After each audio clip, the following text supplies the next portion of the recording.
안녕하세요. 오늘도 서연살롱을 찾아주셔서 감사합니다. 30대 후반 여성이에요. 세상에는 다양한 형태의 가정이 존재하잖아요. 평범한 가정도 있고 그렇지 않은 가정도 있죠. 제 경우는 그리 평범하지 않은 가정에서 자랐어요. 태어날 때부터 저에겐 아빠가 없었거든요.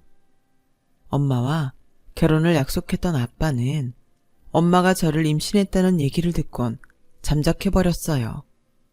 그리고 얼마 뒤 한 아주머니가 엄마를 찾아와 그러더래요. 아빠는 얼마 전 다른 사람과 결혼했으니 잊고 살라고요. 그러면서 드라마의 한 장면처럼 돈봉투를 내밀더래요. 사모님께서 전하라고 하셨어요. 도의적인 책임을 느끼긴 하지만 아이는 원치 않으신다고요. 그리고 이건 위자료라고 생각하래요. 그쪽도 아빠 없는 아이를 키우고 싶진 않을 테니 더 늦기 전에 아이는 지우라고 하셨어요. 괜히 아이를 낳는 무책임한 행동은 하지 않는 걸로 아시겠다고요. 엄마는 돈봉투를 던져주곤 아이를 지우라고 하자 피가 끓는 것 같았대요. 그래서 두 주먹 꽉 쥐고 소리쳤어요. 무책임한 행동이라고요? 그건 내가 들어야 될 말이 아니네요. 그 말은 자기 아이를 책임질 줄 모르는 덜 떨어진 자기 아들한테나 하라고 하세요. 자식 교육도 제대로 못한 주제에 누구한테 훈계해요? 그리고 적어도 이런 말까지 남의 일 빌려하는 사람이라면 얼마나 형편없는 인간인지 안 봐도 알겠네요. 위자료요? 웃기지 말라 그래요. 그쪽한테 위자료 받을 것 같았으면 이 정도로 만족 못하죠. 이건 내 아기 똥기저귀 값으로 쓸게요. 똥 잔뜩 묻혀서 쓰레기통에 버리게요. 더러운 돈이니 똥 묻혀 버리는 게 낫지 않겠어요? 그리고 나중에라도 애 얼굴 보겠다는 생각은 하지 말라고 전하세요. 그딴 인간들한테는 머리카락 하나도 보여주기 싫으니까 짐승만도 못한 것 같으니라고. 그렇게 엄마는 남편도 없이 혼자 저를 낳아 기르셨어요. 서울에서 회사 생활 잘하고 있는 줄 알았던 딸이 하루아침에 미혼모가 되자 저희 외가에서는 난리가 났었죠. 삼촌들은 애 아빠가 누구냐며 모가지를 비틀어버리겠다고 소리쳤고, 할아버지는 딸 인생 망친 그놈의 집구석에 불을 싸질러버리겠다고 당장이라도 달려갈 기세였어요. 하지만 엄마는 입을 꾹 다문 채 10달을 버텨 저를 낳았어요. 엄마가 가족들에게조차 제 아빠에 대한 얘기를 안 한 데에는 그럴 만한 이유가 있었어요. 대충 상황만 들어도 아시겠지만 외갓집 식구들이 좀 과격하거든요. 왜 벌교에 가서는 돈자랑 주먹자랑 하지 말라고 하잖아요. 제 외가가 벌교랍니다. 외할아버지부터 외삼촌들까지 다들 한 주먹 하는 분들이세요. 혹여 제 아빠의 존재를 알았다간 정말 칼부림 나고도 남을 상황이었죠. 엄마 덕분에 아빠는 목숨 부지하고 사는 거나 마찬가지예요. 아무튼 여자 혼자 몸으로 일하며 저를 키울 상황이 안 됐던 엄마는 친정에 내려가서 제 육아를 하셨어요. 외할머니는 엄마 어릴 때 돌아가셔서 엄마는 외할아버지와 외삼촌들 손에 자랐거든요. 저 역시 대를 이어 외할아버지와 외삼촌 손에 자라게 된 거죠. 큰외삼촌은 결혼을 하셔서 따로 살고 계셔서 저는 외할아버지와 작은 외삼촌이랑 같이 살았어요. 엄마가 저 젖될 무렵부터 다시 직장에 나가게 돼서 외할아버지가 저를 도맡아 키워주셨어요. 한때 고깃배 선장으로 바다를 호령하며 사셨던 외할아버지는 어린 손녀딸 울음에 전전긍긍하는 손녀딸 바보셨어요.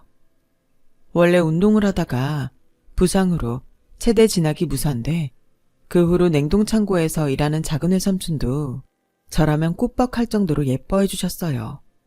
제 어릴 때 사진을 보면 조폭 같은 새 남자가 제 뒤에 병품처럼 서 있는 모습을 볼 수 있는데 제겐 이 세 분이 세상 다정하고 그렇게 든든할 수가 없었어요. 동네 사람 누구도 저에 대해 함부로 말할 수 없었던 것도 다 이 세 분들 덕분이었죠.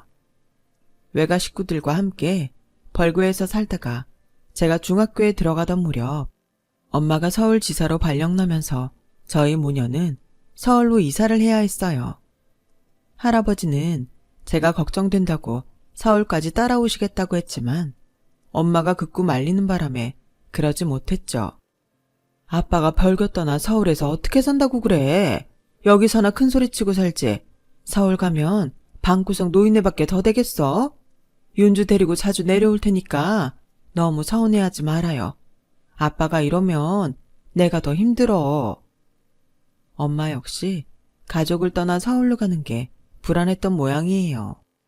하지만 서울살이가 어떤지 잘 알기에 저희 편하자고 외할아버지를 모시고 갈 수는 없었던 거죠. 주변에 친구도 없고 도움받을 사람도 없는 곳에서 회사 일로 바쁜 딸과 학교에서 늦게 돌아오는 손녀딸만 바라보고 사시게 할 수 없으니까요. 그렇게 눈물의 이별을 하고 저랑 엄마는 서울로 올라왔어요. 사춘기 소녀였던 제 눈에 비친 서울은 정말 화려하고 시끄럽고 바쁘더군요. 그래서 정신이 없었어요. 게다가 뭐든 다 돈이라서 놀랐고요. 벌교에선 꼬막도 조개도 생선도 다 주변에서 가져다 줘서 돈 주고 사 먹는 거란 인식 자체가 없었는데 서울은 바지락 몇 알에 2, 3천 원이나 하니 기절초풍할 노릇이었죠. 확실히 벌교에서는 보지도 못했던 온갖 것들이 넘쳐났지만 돈이 없으면 물 한 모금도 먹을 수 없는 게 바로 서울이었어요. 화려하고 예쁘지만 인정말이 없는 사람처럼 말이에요. 난생 처음 그런 서울에서 살게 된 저는 반년 넘게 서울살이에 적응을 하지 못했어요. 하지만 학교 친구들과 친해지면서 서서히 서울 아이처럼 동화되어 갔죠. 그해 가을 추석을 맞아 벌교 외가를 찾았을 때 외할아버지와 외삼촌들이 저를 보고 서울 사람 다 됐다고 했을 정도로 말이에요. 그런데 사람이 참 간사한 게 서울로 이사 간 지 얼마나 됐다고 그새 벌교가 불편하게 느껴지더라고요. 서울에선 집 근처에서 쉽게 볼 수 있었던 편의점조차 당시만 해도 벌교에선 쉽게 찾을 수 없었거든요. 그렇게 벌교에서 보낸 어린 시절은 추억의 사진첩 속에 들어갔어요. 시간은 흘러 저는 대학생이 되었고 제가 대학을 졸업하고 취업을 하던 해 엄마는 회사를 그만두게 되셨어요. 50을 바라보는 여자가 직장 생활을 한다는 건 기적에 가까운 일이라며 늘 스스로를 자랑스럽게 생각했던 엄마였지만 회사의 압력에 더는 버틸 수가 없었던 거죠. 엄마의 퇴사 소식을 들은 작은 외삼촌은 이참에 벌교로 내려와 냉동창고 일을 도와달라고 했어요. 10년 전 그동안 일해온 냉동창고를 인수했던 외삼촌은 현재 냉동창고 사업 외에 온라인 유통사업까지 확장해 운영하고 계시거든요. 아무래도 큰돈이 오가는 일이다 보니 믿을 수 있는 사람한테 돈 관리를 맡기고 싶었던 모양이에요. 하지만 엄만 당신마저 서울을 떠나면 저 혼자 남게 되는 거라서 선뜻 고향으로 내려가겠다 확답을 못하고 계셨죠. 그래서 제가 등을 떠밀어 드렸어요. 할아버지 핑계를 대면서요. 엄마, 나는 내 힘으로도 충분히 살 수 있지만 외할아버지는 아니잖아. 연세도 많이 드셨는데 언제까지 외숙모들한테 외할아버지를 맡길 셈이야? 엄마 부모지 외숙모들 부모는 아니잖아. 안 그래? 그러니까 내 걱정하지 말고 벌교로 내려가. 가서 외삼촌 일도 돕고 친구들이랑 회포도 풀면서 사시라고요. 서울엔 엄마 친구도 없잖아. 누구 나 안 가고 싶어 그러니? 나 가면 너 혼자잖아.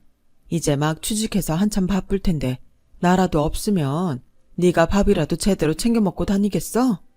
자식이 웬수지. 너 정말 혼자 지낼 수 있겠어? 엄마는 끝까지 제 걱정을 하시다가 못 이기는 척 벌교로 내려가셨어요. 엄마랑 둘이 살 때는 몰랐는데 혼자 지내려니 25평 빌라가 그렇게 넓어 보일 수가 없더라고요. 특히 회사에서 돌아와 불 꺼진 집으로 들어올 땐 그 어둠과 적막 때문에 우울해지곤 했어요. 이런 제 고민을 들은 친구는 이참에 소개팅을 해보라고 하더군요. 그렇게 소개팅에서 만난 남자가 바로 지금의 제 남편이에요. 남편은 중학교 수학 선생으로 제 친구 남친의 대학 동기였어요. 인물도 좋고 성격이 워낙 활발해서 만장일치로 과대가 될 정도였다더군요. 그렇게 친구의 소개로 소개팅 자리에 나갔는데 친구의 말과는 달리 엄청 차분하고 조용한 사람이더라고요. 그래서 대타가 나온 건가 생각했죠. 제가 대학 시절 때랑은 성격이 많이 변해서 그런가 보네요. 저 절대 대타 아닙니다. 남편은 멋쩍어 하면서 자신이 소개팅 당사자 맞다며 신분증까지 보여줬어요. 사실 제가 군대에 있을 때 형 내외가 교통사고로 세상을 떠나셨거든요. 이전까지는 형만 믿고 나 하고 싶은 거 다 하고 살았는데 막상 형이 떠나고 나니 그럴 수 없겠더라고요. 하루아침에 장남을 잃은 아버지를 생각해서라도 그럴 수 없었거든요. 그때 알았어요. 장남의 무게가 어떤 건지를요. 아마 그래서 성격이 변한 게 아닌가 생각해요. 처음 만난 사람 앞에서 꾸밈 없이 자신의 아픈 사정을 털어놓는 남편을 보면서 왠지 믿음이 가더라고요. 감추자고 들면 충분히 감출 수 있는 상황이었으니까요. 그날 첫인상이 마음에 들어서 그런가 처음부터 남편한테 호감이 갔어요. 그리고 그건 남편도 마찬가지였죠. 소개팅을 마치고 헤어지려는데 남편이 주말에 혹시 시간 되냐고 묻더라고요. 같이 영화를 보러 가자고요. 그렇게 영화를 시작으로 우리는 종종 만나면서 데이트를 즐기며 일종의 썸을 타기 시작했어요. 그리고 시간이 흐르면서 자연스럽게 연인관계로 발전되었고요.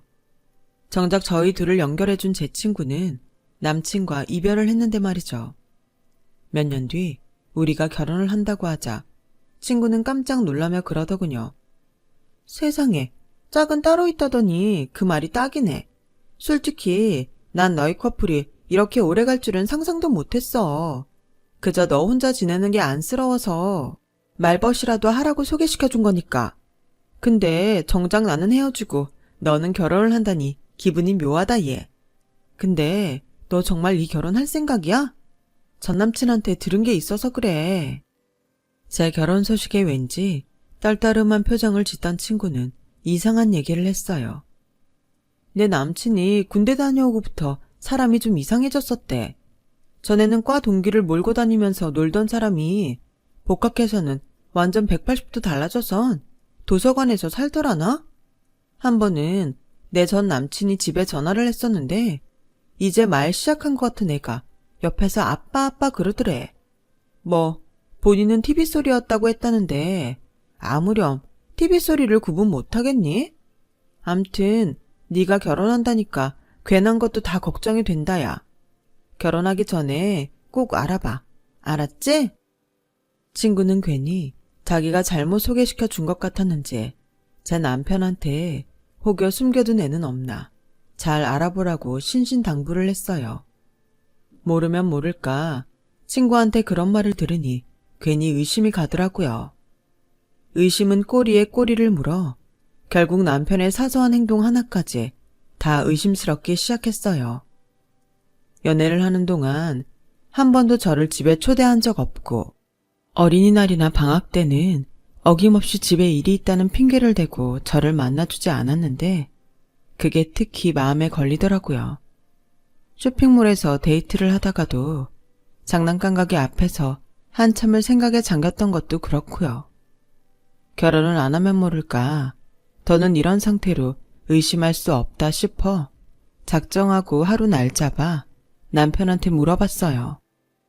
혹시 자기한테 숨겨둔 아이 있어? 그랬더니 남편은 당황한 표정으로 잠시 뜸을 들였어요.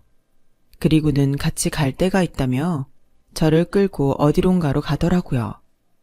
도착한 곳은 어느 가정집이었어요. 남편이 배를 누르자 초등학교 저학년쯤으로 보이는 사내 아이가 달려나와 문을 열어주더군요. 친구가 말했던 그 아이인가 싶었죠. 집 안으로 들어가자 안방에서 연세가 있는 아저씨가 나오셨어요. 그분은 저를 보다 화들짝 놀라시며 아이를 등 뒤로 숨기시더군요. 안 그러셔도 돼요, 아버지. 제가 말씀드렸던 윤주예요. 윤주야, 인사드려. 우리 아버지셔. 그 말에 저도 아버님도 서로 놀라긴 마찬가지였어요. 특히 제가 더 그랬죠. 그날 제 복장도 그렇고 갑자기 끌려오느라 빈손으로 왔으니까요.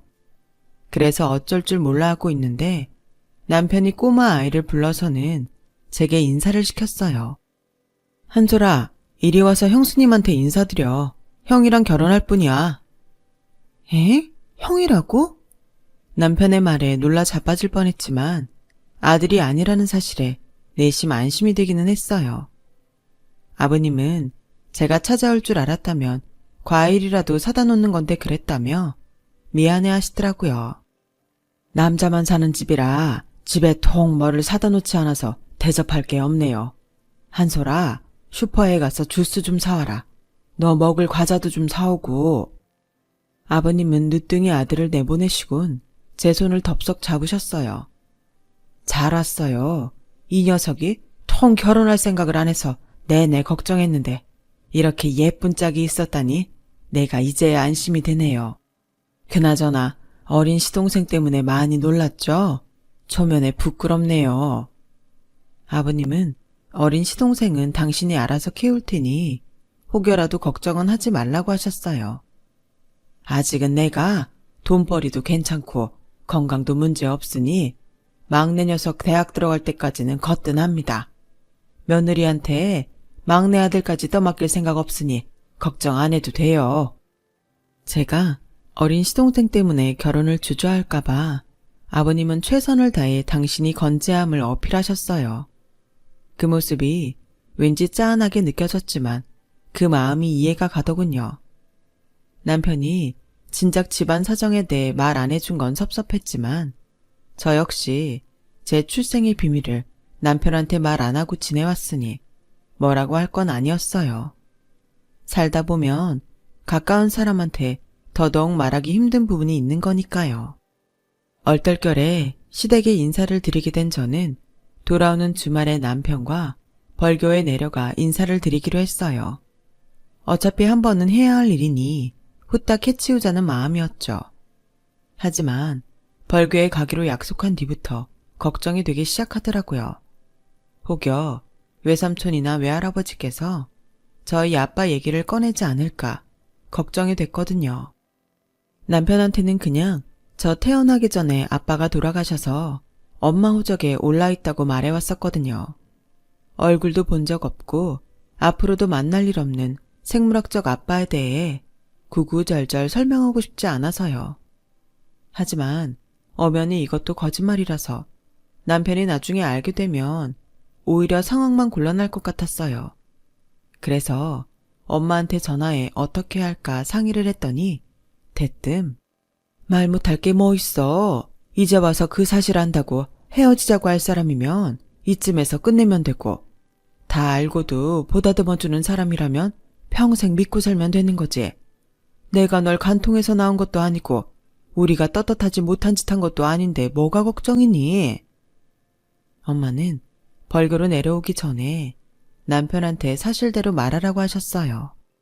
그래서 다음날 퇴근 후에 남편을 만나 제 출생의 비밀에 대해 전부 털어놓았죠. 그랬더니 남편이 저를 지그시 바라보더니 고생 많았겠다고 하더라고요. 그 말을 듣는데 순간 울컥하더라고요. 저는 살면서 제가 불쌍하다는 생각을 단 한 번도 해본 적이 없었는데 남편의 위로를 들으니 어쩌면 그간 나는 스스로에게조차 본심을 숨긴 채 감정을 억누르고 살았던 게 아닌가 하는 생각이 들었어요. 그래서 코끝이 살짝 시큰하더라고요. 다행히 남편은 그 일에 대해 더는 문제 삼지 않았어요.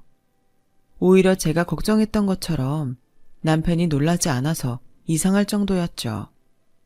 그렇게 상황이 정리되고 그 주 주말 남편과 저는 1박 2일 일정으로 벌교로 향했어요. 초면에 저희 외가에서 자고 오는 게 남편한테는 불편하겠지만 서울에서부터 운전하고 가서 그날 돌아오는 건 무리일 것 같았거든요. 다행히 남편도 흔쾌히 자고 오자고 해서 일정을 그렇게 잡았어요. 외가에 도착하자 외할아버지와 외삼촌 두 분, 그리고 사촌 동생들까지 덩치 큰 남자 5이 저희를 맞았어요. 슬쩍 보니 남편이 흠칫 놀라는 것 같더라고요. 누가 봐도 조폭 가족 같은 분위기였거든요. 거기다 제 남편감이라고 하니까 온 집안 남자들이 제 남편을 곱지 않은 시선으로 바라보는 거예요. 조카를 뺏으러 온 도둑놈 보듯 말이죠. 그런 시선을 받으며 남편은 밥을 먹고 차를 마시고 심지어 외삼촌들과 밤새도록 술까지 마셔야 했어요. 안 그래도 술이 약한 사람인데 어려운 처가 어른들 앞이라 거절도 못하고 주는 대로 다 받아 마셔서는 완전 인사불성이 됐더라고요. 다행히 주사가 없어서 꾸벅꾸벅 졸다가 제 사촌 동생 등에 엎혀왔어요. 다음날 작은 외삼촌은 아침 일찍 싱싱한 꼬막을 잔뜩 가져오셨어요. 조카 사위한테 벌교 맛을 제대로 보여줘야 한다면서요. 결국 지난밤 잔뜩 취했던 남편은 꼬막으로 해장을 해야만 했죠. 큰외삼촌은 지난밤 제 남편과 얘기를 나눠보니 사람이 꽤 괜찮더라시며 마음에 들어 하셨어요. 그러면서도 결혼해서 제 속을 썩이면 가만 안 두겠다고 엄포도 놓으셨죠. 시끌벅적한 인사를 마치고 서울로 향하는 차 안에서 남편이 그러더라고요. 저렇게 좋은 가족이 곁에 있어서 제가 외롭지 않았을 것 같다고요. 그 말을 들으니 고개가 끄덕여졌어요. 비록 제게 아빠는 없었지만 아빠보다 더 든든한 외할아버지와 외삼촌 2분이 있어서 아빠를 그리워할 필요가 없었으니까요. 이제 상견례 날을 잡고 본격적으로 결혼 준비를 하면 되겠다 싶었죠. 그런데 얼마 뒤 생각지도 않은 병고가 생기고 말았어요. 시아버님이 폐암 말기 판정을 받으신 거예요. 한동안 어깨랑 등의 통증이 심해서 파스를 자주 붙이고 사셨는데 얼마 전부터 숨 쉬는 것도 힘들고 체중이 자꾸 줄어서 병원에 가셨던 모양이에요. 10년 전쯤에 담배도 끊으셔서 폐 걱정을 안 하셨었는데 폐암 말기 진단을 받으신 거죠. 남편 겨울방학에 맞춰 올겨울에 식을 올리려고 상견례 날도 천천히 잡을 생각이었던 우리는 아버님 성화에 급히 날을 잡게 되었어요. 사정을 들은 엄마랑 외할아버지도 저희 시댁 편한 대로 하라고 하셨고요. 그래서 아버님 건강 때문에 부득이 서울에서 상견례를 하게 되었어요. 아버님은 당신 때문에 이렇게 됐으니 상견례 비용은 시댁에서 내겠다고 하시더라고요. 다른 것도 아니고 아버님 건강 때문에 그런 건데 나 몰라라 할 수는 없어서 남편한테 반반 부담하자고 했더니 그냥 아버님 뜻에 따르자고 하더군요. 그렇게 해서 상견례가 시작됐는데 아버님이 평소와 다르게 잔뜩 힘이 든 목소리로 그러시는 거예요. 제가 아무래도 올해를 넘기기 힘들 것 같습니다. 그래서 말씀인데 결혼식은 올 여름에 하는 게 어떻겠습니까? 한여름 무더위에 식을 올리는 게 저도 탐탁치 않습니다만 아들 녀석이 교단에 묶인 몸이라 학생들한테 피해를 줄 수는 없어서 그럽니다. 직업상 그런 거니까 어쩔 수 없지 않겠냐며 다들 수긍하는 분위기였어요. 그런데 이후 아버님 말씀에 저희 외할아버지와 외삼촌들 얼굴이 잔뜩 붉어졌지 뭐예요. 이런 자리에서 할 말은 아니지만 사실 제가 30억 정도 되는 땅을 가지고 있습니다. 이 땅은 제 막둥이 아들놈한테 주려고 가지고 있었습니다만 제가 갑자기 큰 병을 얻고 나니 생각이 좀 달라지더군요. 윤주한테 들어서 아시겠지만 저한텐 11살 된 어린 아들 녀석이 있습니다. 마음 같아선 제가 저 녀석 성인이 될 때까지 내 손으로 키우고 싶지만 이렇게 될 줄 누가 알았겠습니까? 해서 말씀입니다만 만약 윤주가 막둥이를 아들로 호적에 넣어준다면 제가 그 땅을 윤주한테 주겠습니다. 순간 루마는 정적이 감돌았어요. 그리곤 잠시 뒤 외할아버지께서 숟가락을 집어 던지셨어요. 이거 시방 무슨 짓거리여? 시동생을 호적에 아들로 넣으라고야? 나가 살다 이런 개소리는 처음이여. 시방 제정신으로 하는 소리요? 그러자 아버님은 당당하게 그렇다고 대답하셨어요. 그러자 이번엔 작은 외삼촌이 자리를 박차고 일어나 의자를 발로 걷어차 버리셨어요. 그리고는 테이블을 주먹으로 쾅 내리치더니 제 남편 멱살을 쥐곤 죽일 듯이 노려보며 그랬죠. 니도 알고 있었냐 이 시벌놈아. 얼른 말해야. 안 그럼 니 주둥이를 콱 쪼사불란께. 남편은 고개를 푹 숙인 채 고개를 끄덕였어요. 그러자 작은 외삼촌이 제 남편을 치려고 주먹을 쳐들었죠. 그러자 저희 엄마가 그 손을 막았어요. 막둥이, 그 손 순순히 내려놔야. 어른들 계신께 얼른. 맹수 같은 외삼촌은 저희 엄마 말에 남편 멱살을 쥔 손을 놓았어요. 그리곤 분하다는 듯 자리에 앉았죠. 다행히 어린 시동생이 상견례 자리에 안 나왔으니 그나마 다행이었어요. 엄마는 최대한 침착한 목소리로 저희 아버님께 말했어요. 저도 혼자 몸으로 자식을 키워온 입장이라 누구보다 사돈 마음을 이해합니다. 어린 자식 두고 큰 병에 걸렸으니 그 마음이 오죽하시겠습니까? 100번 이해하죠. 하지만 호적에 올리는 건 안 됩니다. 세상 천지에 누가 시동생을 아들로 키운답니까? 말도 안 되죠. 아들처럼 키워달라 하시면 그거야 그럴 수 있습니다. 그러니 방금 하신 그 말은 없었던 걸로 하시지요. 만약 끝까지 우기시면 저희 이 결혼 못합니다. 그날 아버님은 끝까지 고집을 꺾지 않으셨고 결국 저희 결혼은 없던 일로 되고 말았어요. 남편과도 그렇게 연락을 끊고 말았죠. 그리고 1년 뒤 저희 집으로 엽서가 한 장 날아왔지 뭐예요. 상주시 소인이 찍힌 엽서엔 빼곡한 글씨가 적혀 있었어요. 1년 전에 느린 우체통을 통해 보낸 엽서더라고요. 그런데 그 내용을 읽고는 말문이 막혔지 뭐예요. 그 엽서는 시동생이 보낸 거였고 아버님 임종이 가까워진 어느 날 마지막으로 떠난 가족여행에서 제게 써서 보낸 거였어요.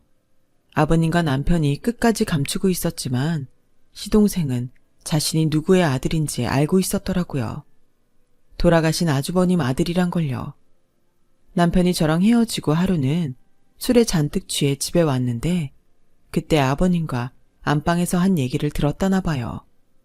아주버님 내외가 교통사고를 당한 그날 아주버님은 현장에서 세상을 떠나셨고 만삭이던 형님은 가까스로 목숨은 건지셨는데 무리하게 출산을 하느라 결국 세상을 떠나고 말았죠. 아버님은 혼자 남은 손주를 자신의 아들로 호적에 올리신 거고요. 나중에라도 손주가 자신 때문에 엄마가 죽었다는 걸 알게 될까봐 제 남편한테조차도 비밀로 하고 혼자 꼭꼭 숨기셨던 거예요. 제게 주시겠다고 했던 땅은 아주버님 내외 앞으로 나온 사망보험금으로 산 땅이었던 거고요. 하지만 손주를 지키려던 자신의 욕심 때문에 작은 아들이 파혼당하고 술에 빠져 지내자 털어놓으신 거였죠. 엽서를 읽어 내려가던 저는 마지막 줄을 읽곤 오열하고 말았어요. 거기엔 이렇게 적혀 있었거든요. 자기가 태어나지 말았어야 했다고요. 그랬다면 할아버지도 삼촌도 저도 다 행복했을 거라고 말이죠. 그 어린 게 얼마나 가슴앓이를 했으면 그런 말을 했을까 생각하니 가슴이 찢어지는 것처럼 아팠어요. 그래서 남편한테 전화를 걸었죠. 연결음이 길어지도록 받지 않길래 끊으려는데 남편이 받더군요. 한참을 서로 말없이 전화기만 들고 있다가 제가 용기를 내 먼저 만나자고 했어요. 남편은 머뭇거리더니 저희 집 근처로 오겠다고 하더군요.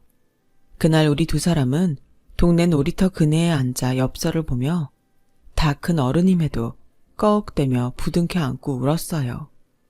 그리고 반년 뒤 겨울 우리는 드디어 결혼식을 올리게 되었어요. 시동생의 출생의 비밀을 들은 엄마와 외가 어른들의 허락을 받았거든요. 외할아버지께선 처음부터 솔직히 말을 해줬다면 이해 못할 일도 아니었는데 사돈이 괜한 짓을 했다시며 안타까워하셨어요. 그건 엄마도 마찬가지였죠. 그래서 시동생, 아니 조카를 남편 호적에 올리는 걸 찬성해 주셨어요. 그렇게 우린 1년 만에 가족이 되었죠. 아버님이 1년 전 세상을 떠나신 터라 따로 집을 구할 거 없이 시댁의 신혼살림을 차렸어요. 조카한테는 작은 아빠도 아빠고 작은 엄마도 엄마니까 앞으로는 작은이란 말 빼고 그냥 아빠, 엄마, 아들로 살자고 했어요. 그리고 앞으로는 절대로 태어나지 말았어야 했다는 말은 하지 말라고 했어요. 네 덕분에 엄마 아빠가 다시 만나 결혼할 수 있었는데 그런 말이 어딨냐고요. 그랬더니 알았다고 하더군요. 세상엔 우리가 알지 못하는 다양한 유형의 가정이 있어요. 혈연으로 뭉쳐진 가정도 있고 피 한 방울 섞이지 않은 가정도 있죠. 중요한 건 어떻게 만들어졌냐가 아니라 어떻게 살아가느냐가 아닐까요? 그래서 오늘도 저희 식구들은 최선을 다해서 소중한 가정을 지키려고 해요. 여러분도 많이 응원해주세요. 지금까지 제 사연을 들어주셔서 감사합니다. 건강하시고 행복하세요. 여러분, 사연 댓글에 응원과 현명한 조언 부탁드려요. 좋아요와 구독은 저에게 큰 힘이 됩니다. 오늘도 좋은 일 가득하세요.